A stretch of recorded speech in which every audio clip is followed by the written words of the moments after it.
Hello, and welcome to another episode of Anomalies. This is a program that I like to characterize as being about things that are kind of on the edge of reality. I'm not really sure what reality is, but I think we're on the edge of it anyway. So, Dave, you weren't with us on our last journey with Reva Wisner on the Outer Limits. So it's good to have you back Well, with good. us. Glad to be back here. Yeah.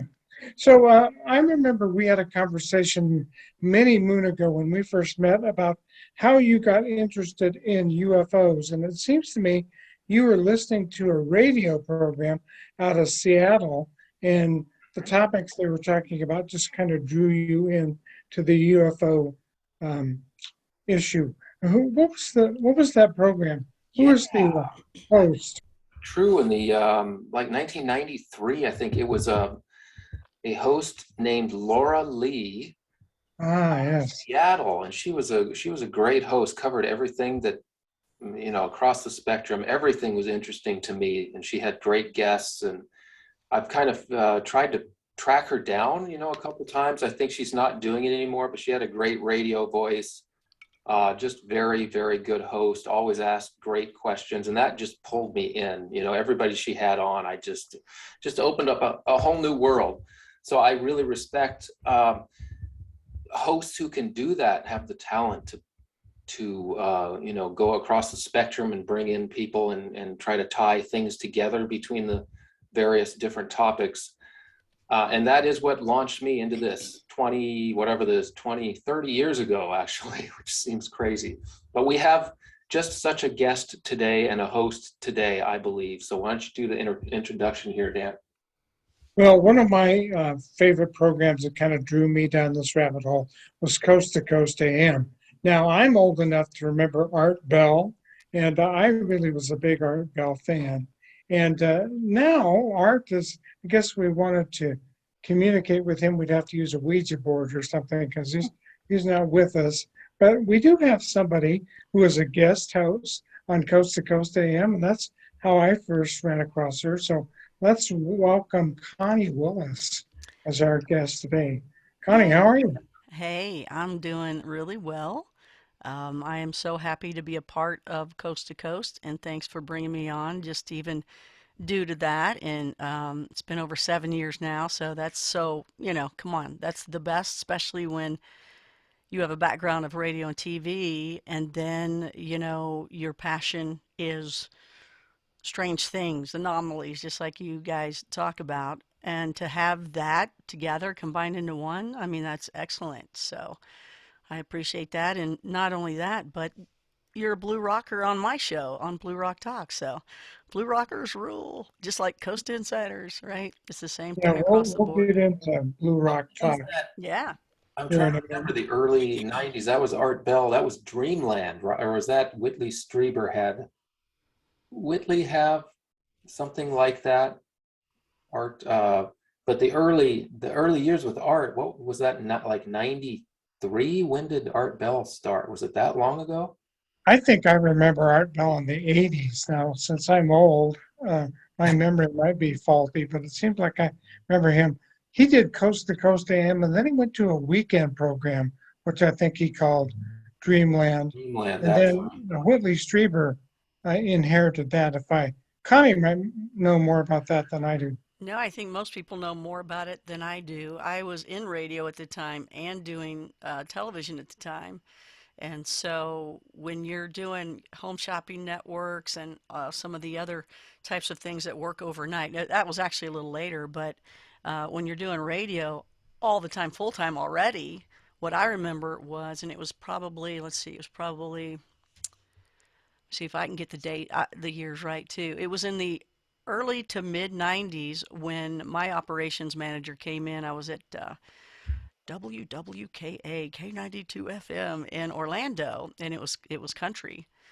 And he came in. It was a big station, huge, and the AM was huge, and we were carrying coast to coast. But right before then, this guy was the operations manager came in. He's the main guy, that you're like, oh, that's that you he's your main boss more than anything, I guess, that runs everything, decides this and that. And he said, Connie, you need to listen to this guy named Art Bell. He's doing this show called Coast to Coast. You'd be perfect for it. Mhm. Even back then, I thought, when I look back, I'm going, was I talking about all this stuff back then to everybody? Apparently so. Apparently so. Yeah, he was Well, groundbreaking in his, I mean, really kind of he started the revolution, right, into the late night paranormal stuff. I don't know if there was anybody before him. Do you guys know? How could you go wrong with that, though? Come I on, how could you go wrong with talking about this kind of stuff at night, know. right? Great 3 a.m. storytelling. I mean, whatever those. I used to record those. You did. I had to buy a special something that Art sold on the show. I believe it was the power of a tape recorder. It used cassette tapes, and I lugged it into work. After I recorded the 12. You lugged it in. Yeah, back then everything was huge. It was huge, I know, and I was listening to this, but it did record like 3 to 6 hours. That's why I needed Oh, this contraption because it would yeah. flip the tape and record the whole, whatever it was, 4, 5, 6 Wow. hours. And I That's would listen to special. that when I was working at, I worked at Amazon in the warehouse in the early years, and so I would bring my tape recorder. My coworkers would just look at me like, "What is up with that guy? What a." When was that? When was Amazon first started? When was that? Oh, yeah, it was 95, maybe Oh, 96. I was with them in 96 when who would have like known? 12 employees. I was working in a warehouse and under a clothing store. That's how little it was at that point. But I would wow. drag that thing Wow. because I was, working on the computer. Had my headphones on, listening to art go for 4 hours, and it passed the time. But Yeah. anyway, it was those were good times. Early 90s. It seems so ancient now in a lot of ways, but he broke some ground for sure. Oh yeah. It was I'm sorry I can't give you more of the history of it. It was another person's idea. It wasn't Art's idea. It Mm-hmm. was another person's idea, and I can't give you those names. And I've heard the story over and over again. I'm just like, yep, yep, yep. Can we just get on the air? Can we go out to the woods? Let's go. Um, I like getting out there and doing it. But what I think about you, Sass Dan? Come on, you like getting Art, out there? Art had a show where he talked about politics. I Oh, think it was his uh, first format, and then he got into paranormal. Well, I was going to ask you a question. I was looking at your bio. So you've got you're a University of Kentucky go graduate, Big Blue. Yeah, yeah, Wildcat, that's right. and you have a Wow. degree in or certificate in culinary art. Well, my degree is a BA in telecommunications at UK, which is basically broadcast journalism. You kind of created it yourself in telecommunications back then, because it was like, what is telecommunications back then? It was all coming together. So I focused on broadcast journalism, film, and a focus on film, and then also psychology. And Mm, then later, years later, I was working at Home Shopping Network and selling products and pitching products. Good old Billy Mays and the whole group of us were out there doing that kind of thing. And at one point, or when I really first got there, they said, you know what, we're going to put you in cooking. And I'm thinking, what cooking? What are you selling cookware and things like that? And I just looked at her like, hmm. And she said, you look like you can cook. You look like you can walk and chew gum at the same time. And, I've been trained in TV. I'm like, doesn't everybody do that? But apparently not. So yeah, when you're cooking, you better be able to talk as well as think about what you're going to do next without catching any pans or burning any food or catching anything on fire or burning the food because you're real live doing it all right then and there. And so at one point, I was surprising myself, you guys. And I thought, I'm glad that all these years I was watching Dad do the cooking and things like that. But at one point, and this is typical in TV and just I guess business across the board, but at one point they wanted real chefs. The Food Network became huge, right? And they wanted Emerald to come in and they wanted, everybody to come in that had a show on the network. And so I was like, you know what? I'm going to have to go and prove myself here and have more accreditation.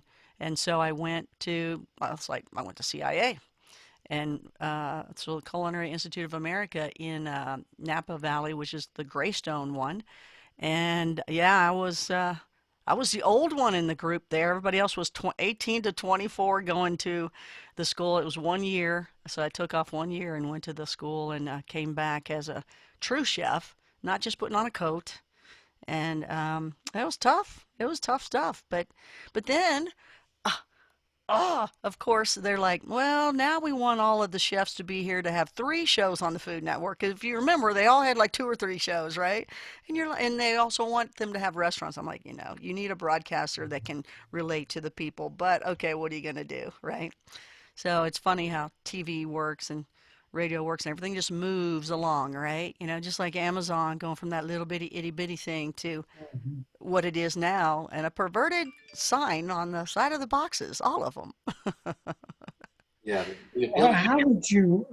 how did you make the transition to Coast AM? Is that something you sought out, or did they seek you out, or how did that happen? It was really cool, actually. It was, um, I was doing TV at the time, and I never thought I'd ever go. I did radio for like 15 years in local markets, and loved it. And it was music. It was all music radio. But I always wanted to do television, and I already did film work. I wanted to do film. And right as I was graduating, my film partner in one of my classes was an intern at the Kentucky Film Office, and he then was hired. And a whole bunch of films were coming in at that time, so I got to be the smallest person in all of when you do a film, and that's a PA, right? The only non-union stuff. And I got to be a PA on a couple sets in Kentucky, and it's all about getting days before you can get into the union and be asked to get into the union and be referred and all that kind of stuff. And I was getting all that, but at one point I had a chance to get into radio or not, and I ended up taking a radio gig over film. But this was all early on, so I stuck with radio because I wanted to be in front of the cameras. I wanted to be in front of the mics, and I was doing a TV show at a local station there called More Than a Movie. It was a movie critique show with like the #1 movie guy in the city in Louisville. This was in Louisville, Kentucky. And then I just did a lot of TV, and I stayed in TV, and I thought I'm never going to do radio again, never unless it's talk. I was like, unless it's talk, I'll do it if it's talk, because it's just not fun sitting there playing a song and, a little bit. You're just so stuck, you want to say more, but you really can't. That's the way radio got. And so I was like, unless it's talk, unless it's talk. And then I thought, well, what talk could I even do? And at one point, you know, it started turning into, I went to Roswell. I knew what I wanted to do in television was to be in TV, but also finally talk about what I know. Because I was doing sports for ESPN, I was doing Disney shows, I was doing all sorts of shows, but it was all about talking about somebody else's passion, race car driving. You had to learn all this stuff. And I was even learning what was under the hood and how the wheels were turning. And that was not fun for me. That was hard work to study, man. That was for me. I was like, oh, give me back to Disney and topiary and things like that, at least were to me. It was, not that I hated the car racing or the people or anything, but I knew nothing about it. And it was really the broadcasting performance, all the training, everything that was learned, you learn it fast, you spit it back out like you know it, and you better be ahead of the game. It was hard work. So I just thought one day, and even in radio, you're selling the music, you're selling the artists, you're selling the call letters, right? Everything's a sale. Home shopping network, you're selling a product, you're constantly selling and all these things. And I said, one day I hope that I get to talk about what I know. And I thought, what is that? Oh, well, it's definitely since a kid, a haunted house, this, that, all this stuff. Totally into it, can talk to anybody about it. And I was actually I was pitching a couple shows to networks because I was already in all that, and I was pitching shows, and I was pitching a show called don't even know if I remember the name of the show, but it was a remote viewing show. Yeah. And I was passing it on to, I didn't know what to do. And somebody, it was Steve Bassett. You probably know Steve Bassett in the UFO world. So Yeah. Steve was like, Connie, you need to, you know, I was like, I got a show I can pitch. And he's like, you need to pitch it to the guy. So he ended up setting me up with some names, and I get a phone call. I have a conversation in New York, and the guy really likes my show. Of course, it gets passed on to someone else, and all these things happen. If you do a show, it's like, even if it doesn't show up, it doesn't mean it's not good. It's just that somebody sat it on their desk for a while. Maybe they passed on to something else. Maybe they began to I'm just going to go get on roller coasters all the rest of my life. Whatever. It's Hollywood, right? You have no idea what they're going to do next. But that just got me back into pitching shows and doing things like that for a while. And then at one point, I was thinking about, this would be fun on radio. Now, I never knew Coast. I never, ever thought that Coast was hiring anybody ever, because Really. why would they? They don't need anybody. George Norrie's got it taken care of. It's all set. Why? I wouldn't even think to do anything. And one of the consultants I knew in radio, huge consultant, he was like radio consultant of the year at one point. Rusty Walker, just a wonderful guy. And I had written him and kept in touch with him. He had consulted in country, and when I was in Orlando, and he just loved my work. And he's one of the neatest people. Everybody loved him. He looked like Dudley Moore, if you want to remember Dudley Moore with the cowboy hat. Okay, so you can just imagine. So yeah, everybody loved him. He was just top dog, and he had said, I told him what I wanted to do, and I said, I want to do a show and talk about this. This is what I know. This is my passion. And he said, Connie, you know what? I'll salute you all the way up to whatever you want to do. That's not my type of content, he said, but I will salute you, and I'll set you up with something. And he had something set up that he was wanting to set me up with, and where it would have started with a lot of stations syndicated as opposed to just one. And he said, but you know what? He said, you can go to these syndicates and talk to them. And I was just thinking of a lead in to Coast, because I just want to lead in. I don't want to be up late at night. I've done that all my life, it seems like. So I was looking for something that was on before Coast, and went around to the different syndicates. And as I did, I learned how huge Coast really was. I didn't know. I didn't understand the syndication at the time. And I thought, oh my gosh, it is huge. And Rusty had said, you ought to just give them a call at one point. They'd probably love to meet you. And I just thought, what am I going to do? What, they've got their man. Why, So anyway, he died. He passed away. And so I took that advice that he had said before, and I sent in some information to the president of the network, and here we are. So I'm very happy to be 7 years into it, and you know, and hear George Norrie once in a while go, "Where's Willis?" I love it. I love it. So who else is our guest host? I don't always listen to Coast. So George Knapp is a guest host. Oh, I can't hear you. Oh, I'm your sorry. your audio's going out, Dan. What I is think it? you said is George Knapp still Yeah, guest host? yeah. George Knapp, Ian Punnett, Richard Right. Searett, Lisa Garr, and myself. The two, Ian and George Knapp, are the two that I know very well. Yep, I mean, they've been there for a long time. a long time. Yeah. Does George still do the regular updates? I know he had at least I thought he had a specific day that he was on. George Knapp. George Knapp, yeah, Yeah, yeah. He comes in on the Sunday. that's I think right. it's like the third Sunday. Yeah, He does yeah. his thing. Yep, yep. And we all do it. We're all living somewhere else. We're all living somewhere else. You know, we don't connect in the at the studio like, that's one of the things about local radio. You meet all the time. You're going to the events that you sponsor and things like that. And being national, everybody kind of is somewhere else, and we just hear each other on kind of thing. Yeah, especially these days when everything, the past couple of years, everything went remote, Yeah. and a lot of things are going to stay that way. But again, yeah, maybe if you could talk a little bit about that with your experience in radio, with the community feel, the aspect, going to the studio, I'm sure is a lot different from what you're describing here with the remoting in from somewhere, sometimes never even meeting your coworkers. It's kind of it's a little different world, isn't it? How do you feel about that? Yeah, there's things you miss and there's things you love there's things you don't miss. Because when you do the local radio, this is my experience.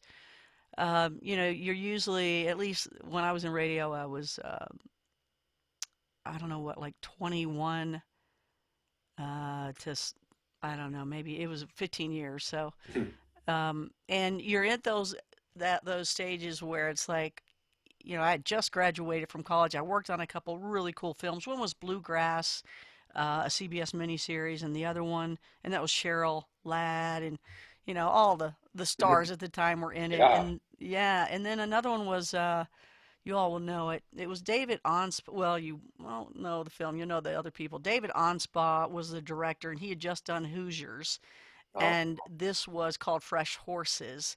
And it was Molly Ringwald and Andrew McCarthy when the Brat Pack was huge. So it yeah. didn't do so well. But, I got to, thank you God, they just, they came to Kentucky.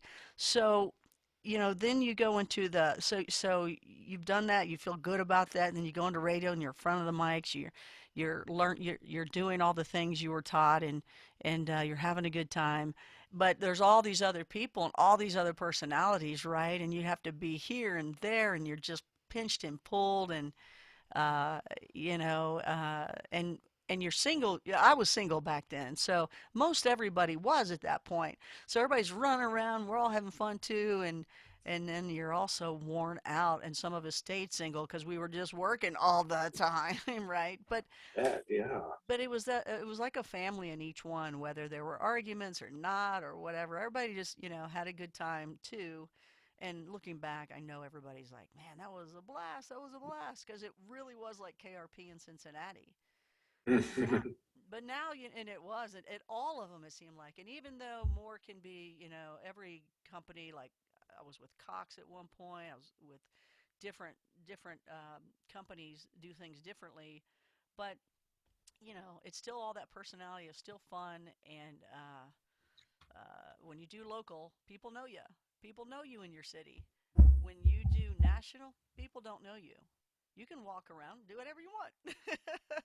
That's Nobody true. knows you when you do national work. They do not know who you are, and you can get away with it, especially in radio, unless you're like calling up for about a bill or something like, "Hey, what's going on with this bill?" Your voice sounds familiar to me. That Yeah. happens a lot. You're like, "Hey, quit looking at my stuff." But it's interesting because I'm in my closet right now. I'm actually in my apartment closet, and because we stopped going to the radio stations during the COVID situation, and got set up in the closet. So I'm in the closet. That's a pretty fancy closet. I was going to Got a ask, brick wall. are you broadcasting from home? I like that background. That's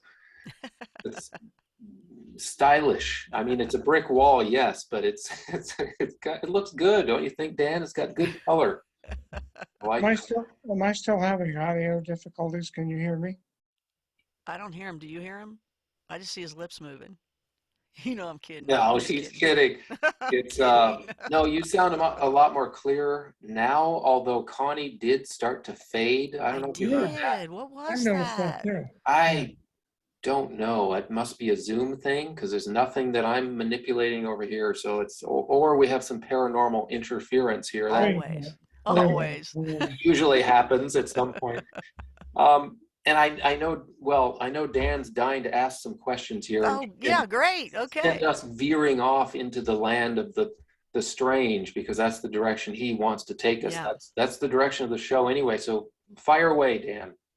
Well, I wasn't going to go there Oh, directly, not but yet. Are you okay? I was going to ask Connie as a host, how do you, as a part-time host of Coast to Coast AM, how much say-so do you have in who your guests are? Do you get to choose who your guests are, or does some production person do that? Well, you can, my situation is I've always produced because I've been in radio, for 15 years, and I would always, when you're in radio, you guys, I know you guys understand all this, but you're your own producer, director, editor, everything, right? And you are live and you are doing it all, right? You are, people in radio don't see you pinching, pulling carts or whatever you have or CDs, right? And putting it in the machine and just getting it in just in time and starting it just in time and no dead air and getting that commercial in and keeping it everything tight. You're doing everything yourself, right? So, um, when you do that, man, I remember some guy on TV getting mad at me because I gave him some ideas when he was stuck in the middle of the cold desert in Nevada, and he was trying to figure out how do we do this shot, and I'm freezing, he's got a big freaking parka on, I'm supposed to look TV, right? So I give him a bunch of ideas, and he just stopped and goes, "You used to be in radio, didn't you?" It's like, "Yeah." He goes, "Yeah. You all think you know you how to produce, don't you?" It's like, "I just gave you three, four great ideas. Let's go. It's freezing." I think he was going to make sure he didn't use any of the ideas just to prove a point at that point. And he was like, "You Oh, just be the talking head we paid you for." I mean, I couldn't believe that. You guys couldn't believe it. But you do all that kind of thing. Um, and so you're kind of used to that, and then people if you're in the field. So I pretty much I'm producing, I'm pulling in the people, and if I have trouble though, they're right there to help me pull in somebody else. And and especially if somebody cancels at the last second where you're like, what? And that happens, and then you got that team there ready to pull somebody in. But for the most part, I do my best to bring in the guest, and I like them to be first time guests that have never been in because I'm out in the field, right? It's like, you got how many stories? Come tell me. Oh, come tell us because we want to hear new stories, right? We want to hear what's going on now, not everything back in the 40s, right? I mean, me and Ed were talking about that the other day on Coast to Coast. It was like somebody said, I think it was Ed. It was about Roswell. We don't want to hear about Roswell again. Roswell's cool. I get it. It was awesome. But there's still stuff going on, and some people get the fact that they get the thought in their mind that it's only in 1947. No, it's still happening every freaking day. You know this. You know this. And the connections and all that kind of stuff, that's what I'm into. So I love when other people can come in with those types of stories, and they're just out in the field. They don't necessarily have to have some book or something. I want them to just have the experiences and tell it. I think that's the most fun, telling about the experiences. You, as I recall, in looking at some of your bio stuff, you had some experiences as a young person that would fall into the category of paranormal. So, do you want to share those? Yeah, yeah, it all started pretty early. And I know I'm preaching to the choir here. You guys know your stuff. So when I was like 3, I remember that was my first thought. That was my first thought ever. And I didn't even know how significant it was or profound it was till later in life, right? When you're finally going, "Oh, yes, I guess that was pretty significant to who I am today." And I remember my very first thought is I remember like two things next to me and were like coming down on, just give you in hindsight the thought and what it looked like. Um, I was just like going down and down and down really fast. And there are these white, like, I don't know, I guess you would say kind of like when smoke is in the light, you know, that kind of thing, ghost-like, but not a ooh, ghost with a sheet or anything, but just spirity kind of things on both sides. And they were saying basically as they were taking me down to what looked exactly like what I remember is the very first house I ever lived in. It was coming from the top down, and there was the kitchen and the dining room and everything. And I remember right in between there was this like little kid holding a little uh, stuffed animal of some sort, and I was going right down in it. And I think I absolutely believe that was me, and I was going into it. And they were telling me all these things, and there was a lot of thought and there was a lot of information coming into me, but what I remember from it was you will always be. That, this will pass. You're going to this now. It will pass. You will keep going. It won't end. Just go somewhere else, and you will always be. And that was the message I got out of 3 years old. Who come on, where do you get that, right? That's cool. And Yeah. what that tells me, and that seems to be a common story, or anecdote, an account from guests that we talk to. There seems to be a turning point. Yours is especially young, though. I don't know that we've had anyone say, when I was 3, I hardly remember anything before the Yeah. age Yeah. of 8 or something. Yeah. But it seems that it only takes a Shh, shh, shh. single, Come on. yeah, it Wake only up. takes a single event like that experience to send you off on a lifetime journey into some of this stuff. Yeah. And it's just amazing how profound some of those experiences can be, even at Yeah. that age. It's stuck with you for all these years. And at some point we get sent off on this journey, and some of us make careers out of it. You've made a career out of it, which is very impressive. Well, I mean, of Oh, course, your so career tough. in media and in general, but to end up in this direction with these things you get to talk about all the time and your passions, and that's impressive to me. Dan and I are trying to turn it more into a passion. I mean, we've had regular careers, but you know how hard it is to make this be It's so tough. your job. I mean, it's amazing when Yeah. people like you can turn it into their career, because you go to work every day and you enjoy it every day because it's significant and meaningful on lots of different levels. Yeah, I love it, but I got to tell you, it's great that the internet has come along to where you can do it yourself, like I Yeah, do with my show, like you guys are doing, because you get to do it. At least you get to do it, right. and get that out of your system because it's fun, and you can say, hey, at least I could do it, because it is extremely difficult to be on networks in front of the camera. It's extremely difficult to get a national show. Like, I mean, look, there's one coast to coast, and there's been two guys, right?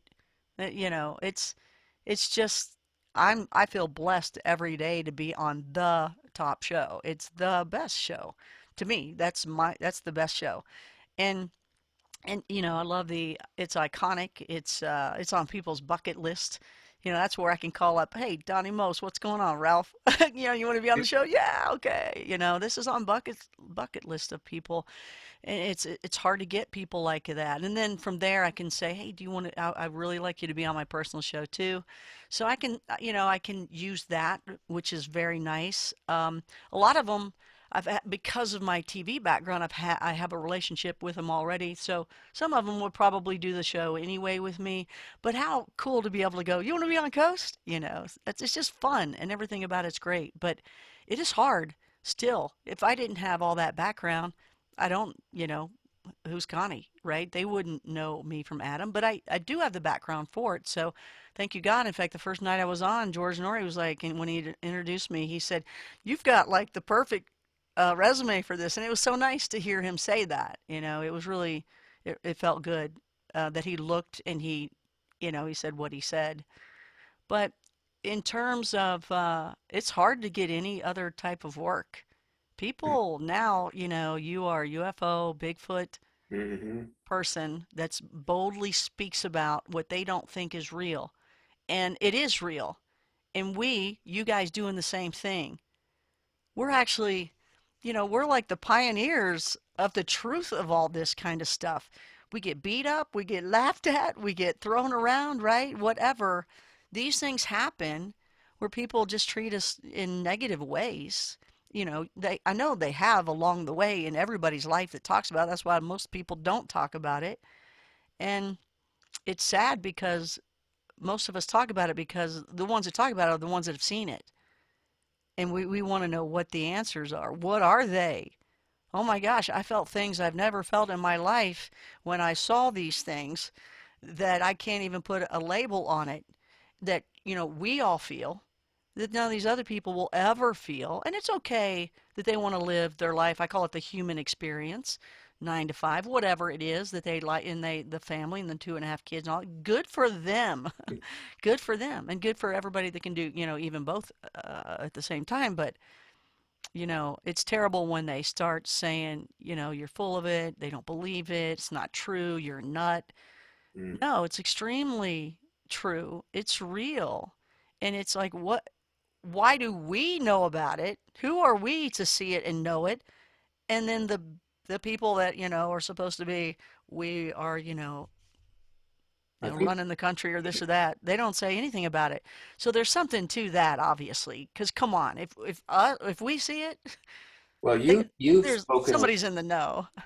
you've spoken with so many people. I think it's safe to say that most people, if you get them alone in a room where they're not scared to talk, Oh most yeah. people will have had some sort of experience or know somebody close to them who's had a very profound experience. So it's not that people don't experience the quote paranormal, have these things they can't explain. It's just that it's still, like you say, it's still hard to talk about it in public. Yeah. Part of it is the you know, The whole stigma cover is up bad. the what? The whole Oh, stigma stigma. on it. Yeah. Yeah, yeah. So That somebody's thrown on it. And we look like they want yeah, us to look like fools. We're not. We it's know exactly what we're talking about. And when people say, well, you can't prove it scientifically, who cares? I don't know what it is. And I don't know that our science matches any of this stuff of whatever this is. Obviously, we don't know everything, do we? Right? We don't know everything. We well, that's humans why we don't talk know about it. That's everything. why we need to talk about it. Yeah. So along those lines, I just had a question. Do you have favorite guests? Maybe two or three that you've spoken with that you came away going, wow, that was just a great interview. I felt like I learned a lot. The audience got a lot. Are there people that you just like to talk to that you resonate with? I think there's a lot of people that I like to converse with because I've done it for so long and we have just great conversation back and forth and we can laugh about things too. Where Mhm. some people get so serious with the subjects, and that's fine to be serious because it's real. But man, if you get so serious that you can't laugh and you can't enjoy it, then get out of it because you're going to freak out one day and your heart and everything's going to explode on you because it is scary when you come across any of this. I know a lot of people, whether it's a Bigfoot or ET or whatever kind of thing, they're like, "Oh, I'm used to it now." Well, I'm not. Good for you to be it, but I'm not. And I think, I think it's still pretty tough when even if you get used to it, even if they got closer or whatever, I think you better be respectful and intimidated in some way or cautious because we don't know to the extent everything at all, nothing, just the surface. Like I know to me the Sasquatch come across very friendly and kind and loving and like a relationship, but some other people have had some other experiences, and so you got to listen to everyone, and I think they have their own personalities. I also think if you come across an area they don't want you to come across, they're going to let you know. So, it's like, hey, this is my back door. Don't come here. I got, 2 kids back here. I got, a hole in the ground where there's a bunch of gold that we've been digging up. I don't know, whatever it is. But, I think, I don't know if that, I think I went off on whatever, what was your question? Oh, it was just you have a rapport with Oh, yeah, yeah, certain yeah. guests, but I mean, what subjects really get you psyched up for the upcoming interview? Are there certain people that I tell you, one of my favorites was Richard Hoagland from the early 90s. I mean, certainly a controversial figure.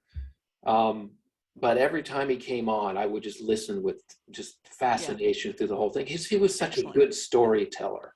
I don't Yeah, know if he's been on the show recently. I haven't really followed too much. He's got his own show, but he really was able to paint pictures, and that's so important in radio too, of course, because you got to yeah, paint the picture verbally, yep. and he was able to really create scenarios and things that got you thinking. So I'm wondering, do you have guests like that that you really look He forward w- to coming he on? was on not too long ago. Oh, okay. And you know, when it's like comes to my show, I can pull in anybody I want. I can do the same with Coast. They're great about that, but you also gotta, you respect the house.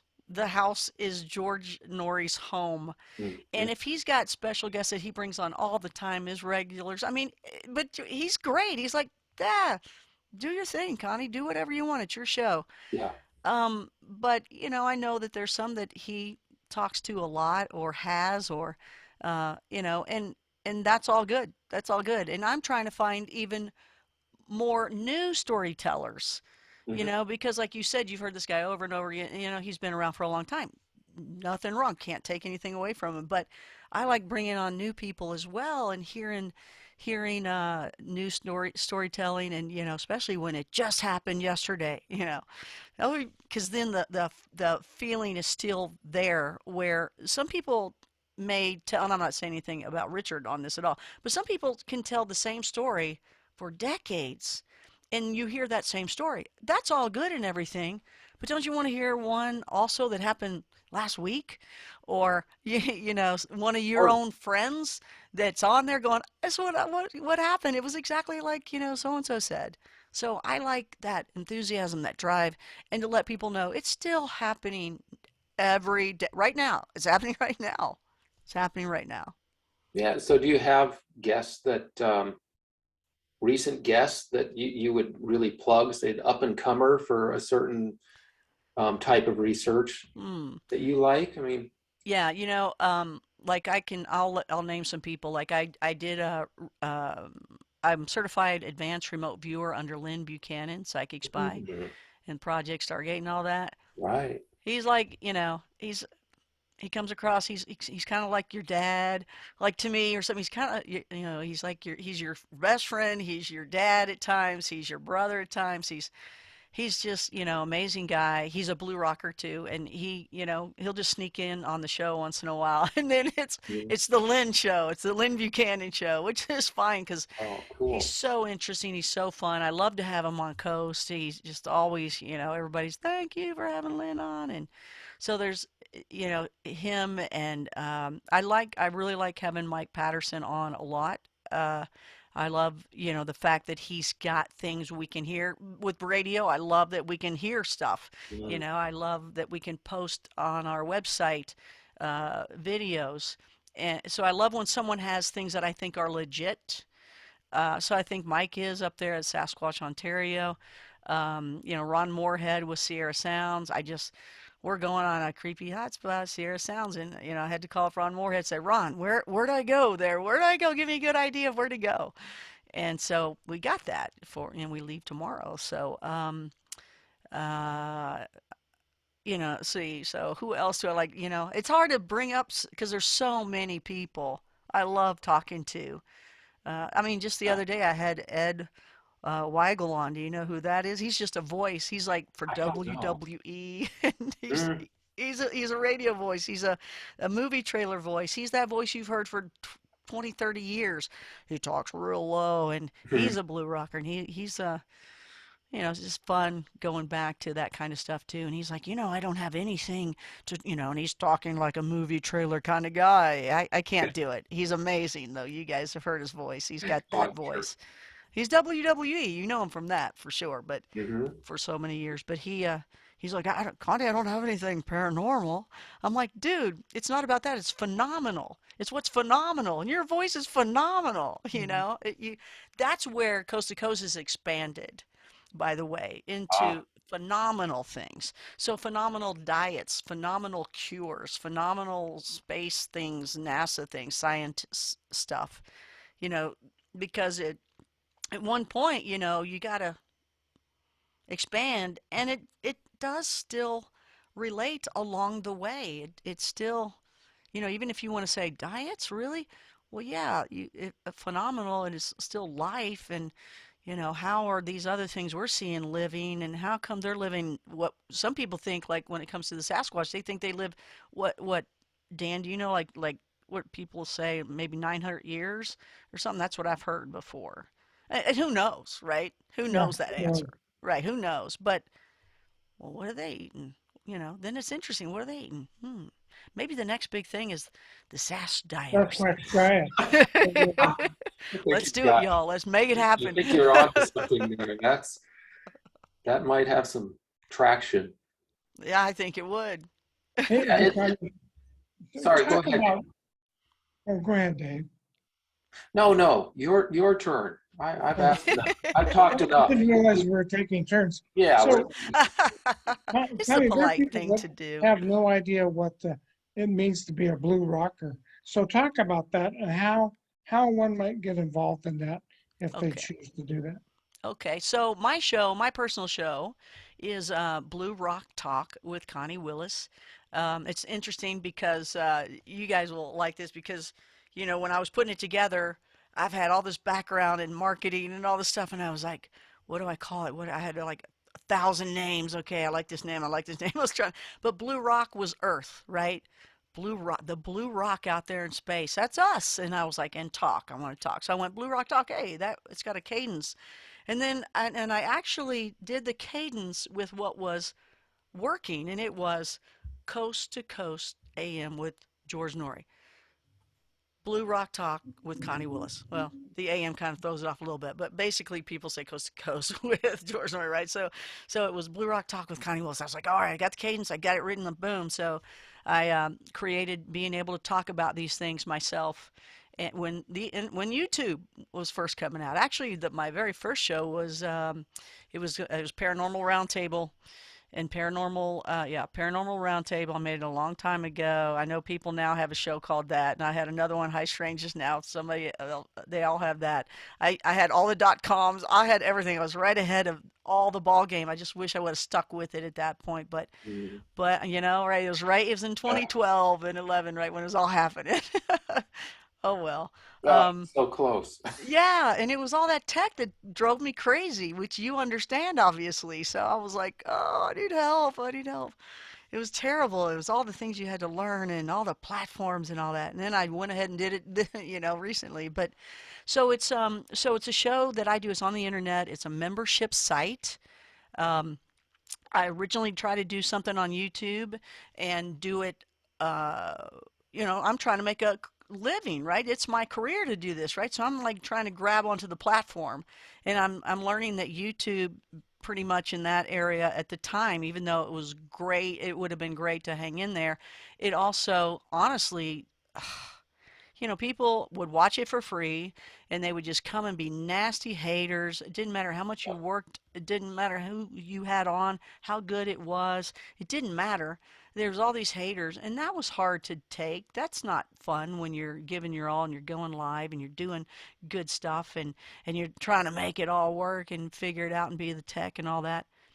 And I just didn't like it, and there was no money coming in unless you what would you say, Dave? It was like 100,000. You had to have 100,000 people before you could really start making money on the ads. Oh yeah, you have to hit the metrics, Yeah. that YouTube needs, and it's so frustrating when you look and you see some, 13-year-old kid had something that went viral and now he's got, Yep. 50 million views or something. Yep. You're like, I've been working my butt off for decades, Yeah. and I mean, Yeah. a lot of it's the luck of the draw, but if you plug Yep. away, I mean, slowly but surely, you Keep do going. get that traction that you If you need. can handle it. But what I was wanting, because I was hearing about membership sites, and I liked that whole platform of having a membership site because I'm trying to make a living from it, and I don't need 100,000 people that YouTube is asking for. I can have a small group of people that like me enough to say, Connie, I like what you're doing. Here's the money to keep paying for the platforms, to get, keep your lights on, feed you and Penny Girl, take care of, get you going, get some gear, and we're with you 100%, and haters don't pay. That's true. They Hey, don't that could pay. go viral right there. Yeah. Haters It, don't pay because that's true. haters It's don't pay. so Yeah. Like a easy bumper to sticker. I know. it's so easy to be a quote critic on the internet because it's Oh, anonymous. You just spew whatever, and they do. whether it's right or not, or And they do. reasonable or obscene. It doesn't matter. That's a big downside of the internet, obviously, is that It's ugly. anyone can say anything, and there's usually no consequence to it. Yes. But anyway, you push through it and you Yeah. block and And I learned that ignore. yeah, well, when I learned the membership site, then I had to go through a whole bunch of stuff of, using YouTube and then using Vimeo and then, oh my gosh, the prices and it was crazy because, it doesn't matter how good you do it, who you have, you still have to market that because nobody knows where to find you. You can do all the hashtag stuff. Right? You can do all this crazy stuff. You got to learn an SEO and blah blah blah blah blah, and it goes on and on and on. And you're like, man, I need a 12-year-old to do this for me. And it's true, right? And that's even almost too old. I'm 12. I'm already a multimillionaire. You have to, I'll get a hold of my little brother here for you. It's crazy. It's just very, very hard. And because of my background, I wanted certain things, and they didn't make that platform yet. I want not only to be video, so that already was another step. Okay, you want video. Yep, and I want live streaming. I want to live stream remotely, and I want to have that live chat going at the same time. And then I want to archive it all, and I want to archive it with the live chat. This stuff isn't happening. I had to get all these different platforms, and I'm like 3 different platforms at least, and then the community part of it.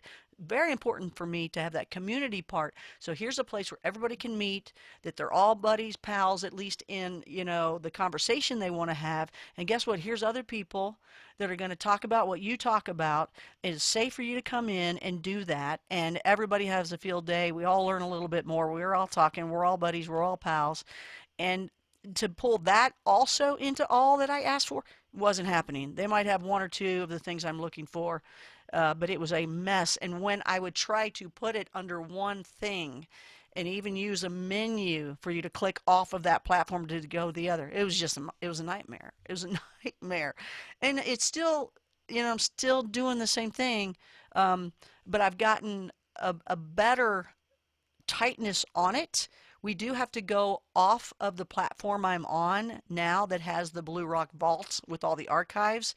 I do have to go. You can stay on there live, and I have something embedded, but I can't bring you up. That was very important too. I need to bring you up and be able to jump on if you want to jump on and join whoever I'm interviewing and take a screenshot so you get a picture with your favorite person that we've got on. And so but you can't, if you embed it into your site, you can't get up on it. So it's like, so I still have the live stream off the side, but you have to do that because the show's all about live streaming, and it's there's different shows on it. There's a Bigfoot Friday and a Far Out Thursday. And these are the interview shows that I have on there, and I had done those originally with Blue Rock Talk, and that was kind of like the classic shows. But my whole thing was to investigate live and get out there live. So that is called Project Creepy Hotspot. So if you become a Blue Rocker, that means you're a member. You have paid to become a member of the show. You are a part of the community, and that means you're a Blue Rocker. We have a hand signal as well, like that. It is not Spock. It is this. It's our little gangster sign, and everybody plays with it. Donnie Most would be doing that number, of course. You all remember him, Ralph Mouth. He's of Oh Happy yeah, Days. yeah. Yeah, he's a Blue Rocker. He's funny. Oh, cool. Yeah. Oh yeah, he's the best. But he had UFO experience, so he's a Blue Rocker. He helps support the show and Really? stuff. Wow. That He's that cool. in itself Yeah. should to send you to Connie's site to check this out. Thanks. He's Ralph so Malph. he's so funny too. He's so nice. He's just a nice guy, and he talks about his UFO experiences and stuff like that. That Does he's he still have the red hair, or is he yeah. lost? Well, He it's a lost little a lot. gray, going a little gray, Reddish going. gray, probably. Yeah. And he Is, looks great. He's got a beard, is He's Potsy still around? I that's don't. his best friend. That's his best Cool. friend. That's Yeah, really cool. Anson. You can tell how old we are when I know it. I know happy it. days. Still, that's really cool. Everything that you said is amazing because the stuff that you've described technically Oh, is so complicated. very. But the Thank fact you. that you've managed to maintain the So hard. subject matter and keep that, and especially the live part. Dan and I are hoping to do some live shows, but that's a whole other animal, isn't it? To be Oh, live. I mean, well, that's the tough one. that's the tough one. That's the toughest of all because when you go, okay, so when you do okay, so the Far Out Thursday is anything other than Bigfoot, right? So when I do Far Out Thursday, it's anything other than Bigfoot because it's far out. But Bigfoot stands alone because, after all the things I've studied, Bigfoot's the most fun to me. It's just the most fun. It's the most real. It's the most interaction. It's the most positive interaction. And it just blows your mind. And there's other things. They communicate. So they communicate. But the Project Creepy Hotspot is that we go on a live investigation. If it's a Bigfoot or strange light area, UFO-y kind of thing, or Dogmanish, it's like 3 to 5 nights. And I've learned that about 3 nights is about enough before everybody wants to kill each other because you're just like this the whole time, because they're true active spots. Yeah. So you do know that the things happen here in this spot and it's pitch black where you're at and people are intense. I'm not. I'll stay in the car or a truck or somebody's cab of their vehicle, whatever, because I want to know what's smacking the tin on me. And when I see it, it's even worse. It's like, oh my gosh, it's right there. Oh my gosh. But it's also turned into when COVID started happening and some other things happened where I added hauntings because I do want the similarities across the board of studying those of, okay, well, there's a UFO scene where the Bigfoot were, and then there's always lights and orbs and across the board, right? All these things. So just trying to pull it all together. And so we'll do a haunting, and that's like overnight. So 12 full hours overnight. We go, that's the creepy hotspot, a big overnight. Now we set it up with the history and prep of the place, and then like that weekend we'll be there for a good full 12 hours. And then we come back as a recap and see what they heard or listened to, or speaking of the Myth Chasers guy, yeah, everybody's calling in right now. Well, you got to get it. That's okay. No, no, I'll no, no, pause the no. show for you. No, we're good. No, no, no, we're good. I'm just glad he survived COVID, that's for sure. So a good friend of mine. But I'm sorry, I didn't mean to have that on. I thought it was No, off. that's a show. Oh, It's that's the live. worst, right? I know, it's Oh, live. It's it's the way it happens, right? yeah, it's a conversation. Well, it's not live. I could edit it, but I won't because I It's just live want to to show tape. Live to tape.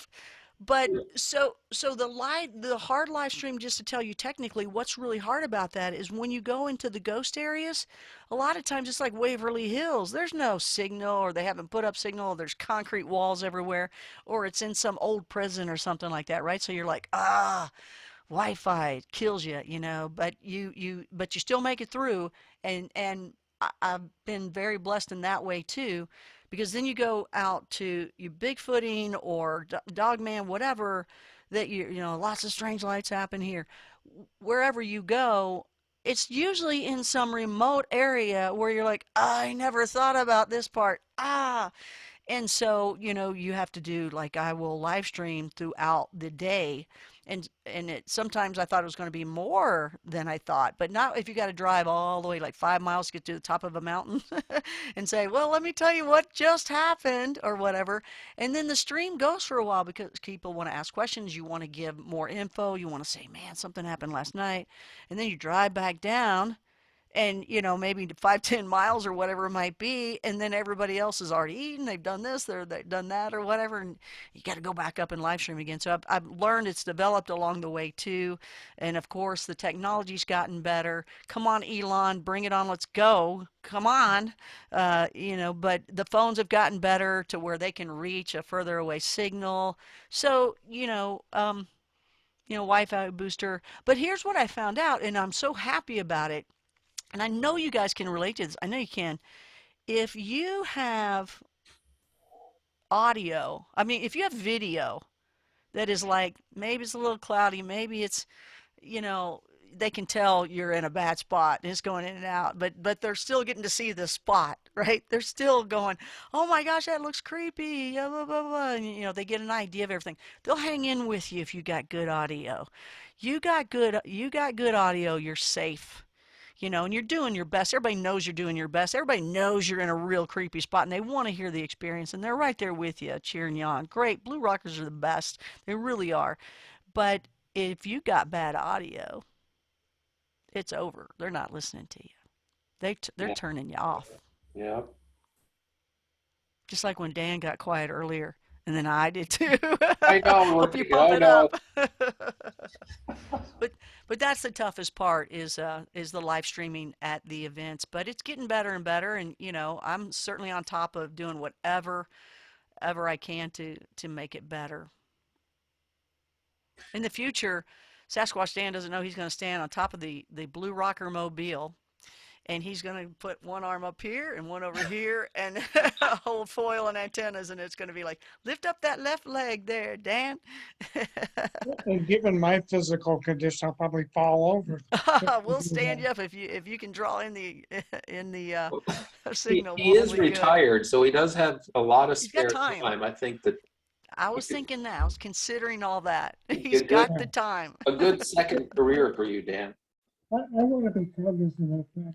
Uh-oh. Had, Uh-oh, we're losing him. Connie Okay, you're back. captivated here for an hour and 15 minutes, and she might have some other things to do besides talking to us. So kind of one of the last things I want to ask you, and we're talking about things that there really isn't an answer to this, but I'm going to ask you for an answer Oh, too. sure.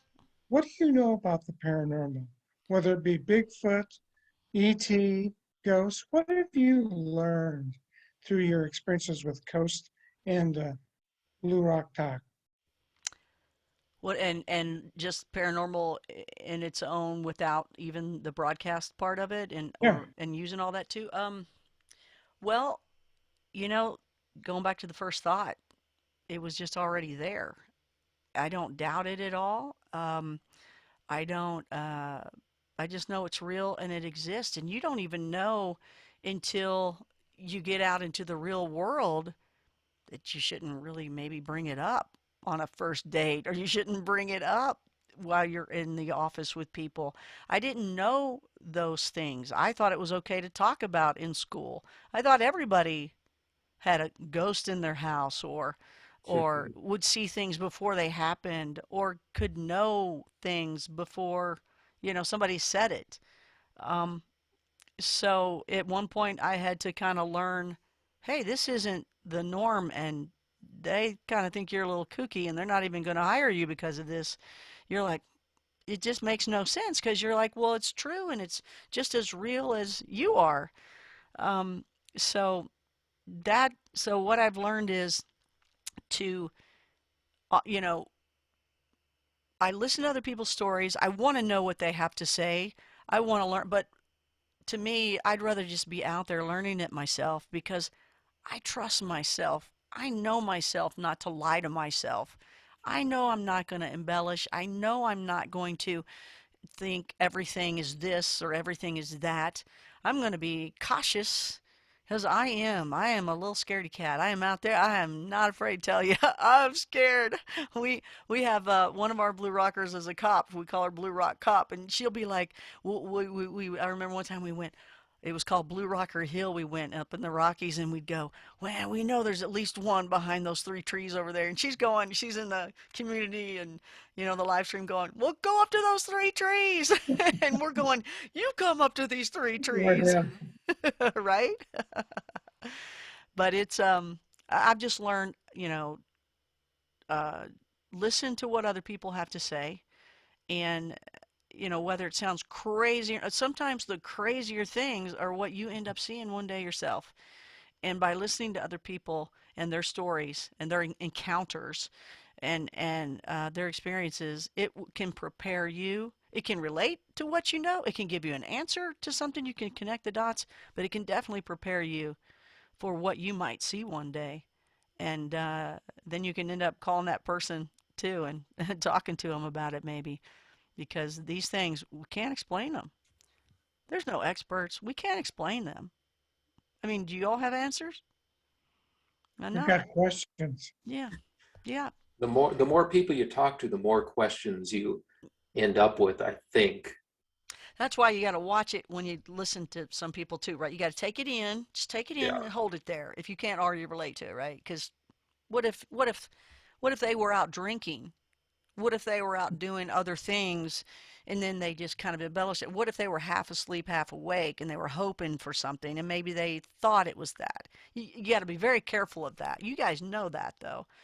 You Hmm. guys know that because you Yeah, just I mean, know you, you, it. you You're you like, tend to find he fell guests asleep. we find guests who have been vetted, I think, for the most part, as much as you can do in some of these areas, and people who've been at it for a long time, like you have been, people who've been around enough people to know what a witness, a true witness, a credible witness is like, as opposed to someone who might be kind of what you're describing here. So Yeah. you can see after a while, especially when you really know the different phenomena, you're like, that really doesn't Yeah, it doesn't jive seem to with. fit. Yeah. Yeah, I mean, sometimes you can tell, but of course, also as you say, there's something new every time. Yeah, Every nothing time you talk fits. to somebody, it's just like, wow, this is even crazier than I thought it was. Yeah. Even after 20, 30 Yeah. years, it's still mind-boggling, which is what keeps our interest, I think. Yeah, yeah. And you weed people out along the way. They weed you out along the way. It depends Yeah. on what everybody wants or, what they're after. And you just and if I could just be out there by myself streaming it all the time, that would be great. That's one of the goals to be able to do is just that 24/7. Not that I'll be up the whole time, but just to have it going and everybody can be a part of that really are serious about it and serious enough to say, here, I'm going to give to you financially so you can continue doing it the right way with the right stuff and allow us to make up our mind as we see it. And definitely tell us about how you're feeling because it's a, well, I mean, Dan, I know you as a blue rocker and, read some of your stuff and looked at some of your stuff. And when you experience anything, isn't it just hard to put into words? And people don't get that. They think, oh, you're just stuttering, you're trying to figure out what you're trying to say. No. Yeah, well, yeah, because I don't know how to put it into the nouns that we have or the verbs. You can feel your mind stretch. I actually, with Bigfoot, my mind stretched and I heard it. And it made God bigger. I don't care if you call God Allah or this. I don't. Whatever you create. I don't. I say God, and God was bigger that day. And here's how I saw it. I went, okay, I'm here, and I was taught God's here, but these things are in between. What are they? That's what I got. Hmm. That's It's how I almost feel. like the feeling of the brain stretching. A lot of people don't go out of their way to avoid that feeling because it is a very uncomfortable feeling, isn't it? It's like there's a lot of I don't know stuck in there. And that's an Yeah. uncomfortable feeling to not have certainty about certain things. It made us so it made me realize how tiny we were, and I think it Yeah. maybe people get afraid of that, like we're no we're the center of the universe maybe attitude. I don't know, but it makes you realize we are tiny. But this is what I like about it, and I think it's very healing for people to get into this mode because I think if you're hurting over relationships, if you're hurting over something that's going on in your life as the human experience part of it and the news and this and that or whatever, go out there and you'll go, wow, that's not as bad as I thought when Mhm. you realize how tiny we are. But also part of a much bigger, Bigger significant, picture. Yeah, fundamental thing. And that's the other exactly. revelation that goes along with it is that you feel like, yes, I'm tiny in my situation, my career, relationships, whatever. I can't figure anything out. We all go through those stages where you're like, I'm lost. I'm 50. I should have everything figured out by now, right? But you also It's realize you're only part of just begun. yeah, a much more fundamental, um, consciousness. And when you get that bigger picture, that is comforting in a lot of ways. It's overwhelming also, but once you realize and accept it, it can be comforting. I think that's I what comes love with it. age. Yeah. Yeah, I love it. Yeah, that's where I want more. I'm like, I want more. I don't want to go back and turn on the TV and hear all the stuff that's on there. I was in media. I don't need that sense of urgency constantly driving me crazy. I want to go out there Oh, and communicate with, I mean, we don't have to go out into space or whatever. Even people that go into the seas, in the oceans, they are, oh my gosh, sorry. They are experiencing a new world and breathing with a new apparatus and stuff like that, just like people go on the moon or Mars or wherever we've gone, whether we know it or not.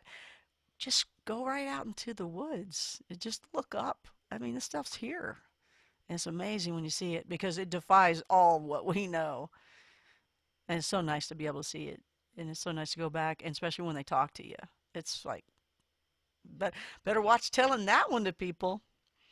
Yeah. Yeah, I heard a voice. They were talking to me. Do you have conversations? Yes. But you do. And people that have had it, they know it. It's amazing. It's amazing. You got to make sure you're in company that's accepting of that idea.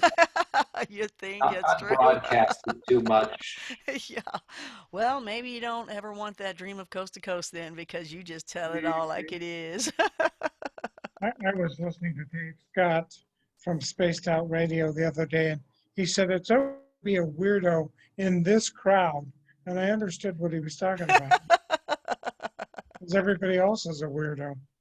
So one of the things we want to do with this show, and I talked to Dave about this, is we want to dedicate this show to Little Penny Girl. Thank you.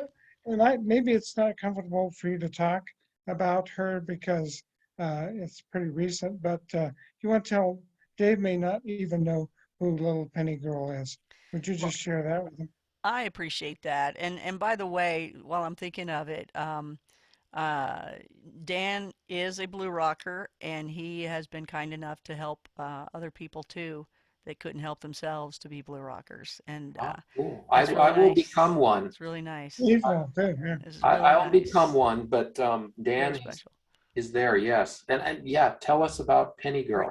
yeah, bring it on. So Penny Girl was a Yorkie and my best friend, and she's a little bitty, tiny, itty bitty little thing, and she would go with me bigfooting, and anything that I would do, she was there. If I went hiking, if I went up the Rockies, if I went out to dinner, if I just walked around, if I took the trash out, whatever. She was with me for every second. We slept together, we ate together. Oh my gosh, I would have to pull a bite at a time, man. She was a little CIA graduate too. She had a tongue, she had a palate that was amazing. I would give her one bite at a time. She'd actually sniff it, check it out, take that bite, ready for the next one. I kid you not. And I know other people with Yorkies, they say the same thing. It's amazing. They're the best in the world. She was a person. She was a soul. And she loved me as much as I loved her. And we communicated and she'd let me know how she was doing in any way or what she wanted to do. And she was just my best friend. And if anything happened in a negative way, she was right there for me. She was the best. So thanks for dedicating this to her. She was my little girl. So I got you something, actually, it's from Dave and I, and it's in memory of Little Penny Girl, but if you get another Penny Boy or Penny Girl. So there's a pizza place right across the street from where I live called Briggs Tap House, and it has a Bigfoot theme to it. And you can buy these little dog kerchiefs. So I bought a dog kerchief that we want to give to you. So if you can, some kind of interchange, you don't have to tell us over on air here, but let us know what your address is and we'll send you Well, uh, that's very sweet. Well, that dog thank you. kerchief in memory of Little Penny Girl. Oh, thank you so much. It And was thanks very for being hard. on. Thanks for being on with us. Hey, man, you're a blue rocker, right? That's what you do, right? I And we'll guess be that's true. promoting it on Blue Rock Talk as well for people to go to it. And, you know, that's just what you do. That's what you do. So you come up, and I guess, David, you better join so you can come up. Oh, I will now. No And we'll doubt about it. let y'all talk about your all stuff and everything. I mean, that's just Yeah. if we can't do it by helping each other along the way and collaborating. I mean, I could not have ever even gotten to Coast if other people didn't help me along the way. Right. I've had people, and it's amazing. I mean, I've had people say, actually afraid to ask me, if you want to go on the show. I'm a freaking ham. I love it. This is what I love to do, right? Give me a mic and a camera. But people would say, I was just scared to ask you. And it's like, don't be. And I thought they were so brave to ask. And it's weird that people feel they need to be brave to ask, but I guess that's where some people, I guess that can come across like that. But I appreciate people asking me, so thank you. I love to tell the stories and be a part of it and learn from other people. And but I remember one guy. He was like, "This is like I don't know, maybe his third show or something." He said he had like three people. Would you do my show? And I said, "Absolutely, let's do it." You got to. You can't worry about the size of audiences and things like that. You just got to remember you were there at one point too. And it takes a lot to get even, to take the time to pull the platform together and make the calls. It's work. It's work. So what is your all's goal with your show before we end? And thank you again. And you'll be on Blue Rock Talk too. But what's your all's goal with your show? Well, I mean, Dave will let you answer that. Dan and I started this about what 11 years ago, 11, Well, 12 years almost ago. 12, I think. What's your 12 years. biggest goal? Yeah. It's Just just, want to make sure there's no to noise be again. to be honest, our biggest goal is just to be able to talk to people like you. I mean, that's been the Just goal. We want to talk to people who have had experiences, who have been around others who've had experiences. It's been just, we want to have a conversation because we enjoy talking Yeah. about this stuff so much and learning. It's not necessarily to support us or anything. It's not even something that we need to get bigger and bigger, That's the but best way to be. Dan, like I said, Dan's in retirement. I'm close to retirement within a couple of years. So we would like to get bigger audiences. We haven't done marketing. I've got a marketing degree actually. So it's like, it's right up my alley to So start doing hard. some of this stuff. It's so hard. So I think our goals, I'm sure Dan would agree, our goals are to get bigger and move into live shows. And, so maybe someday you'll be looking at us, we'll be coast to coast #2 or something. All right. C2C2. I doubt that. No, And it's we'll so never, catchy. C2C2, that's so perfect. we'll never pass Connie up and the Blue Rock Talk. I think you're light years ahead of us, but Uh, uh, hey, you never know this field at all. Now I'm uh, saying the field of broadcasting. You just never know. It's in your blood, and so is the passion of talking about this. So, well, come on, you're already doing live. We're doing live right now. We're doing it.